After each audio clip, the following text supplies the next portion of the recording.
नमस्कार, गरजा रायगड 7 संवाद या वृत्तवाहिनीत आपलं स्वागत आहे। तर चला पाहूया आजच्या घडामोडी।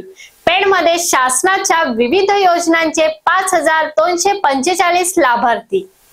पेड तहसील कार्यालयामार्फत संजय गांधी निराधार योजनेअंतर्गत व इतर योजना अंतर्गत एकूण 5245 लाभार्थी लाभ घेत असून यामध्ये 1357 विधवा, 1199 दिव्यांग, 73 घटस्फोटित महिला, 40 अविवाहित, 35 दुर्गम आजार असलेले, 10 अनाथ, 1248 65 वर्षावरील दारिद्र्य रेषेखालील नसलेले, 212 विधवा, 23 दारिद्र्य रेषेखालील 80% दिव्यांग, 1094 दारिद्र्य रेषेखालील 65 वर्षावरील असे एकूण 5245 लाभार्थी आहेत।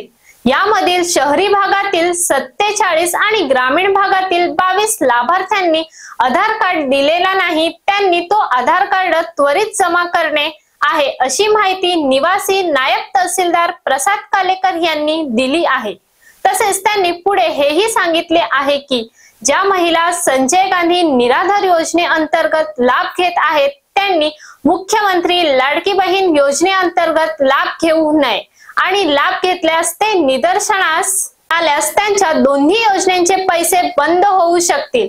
रायगड जिल्ह्याचा विचार करता पेण तालुक्यात मार्च पर्यंतचे पैसे लाभार्थ्यांच्या खात्यावर जमा झाले आहेत।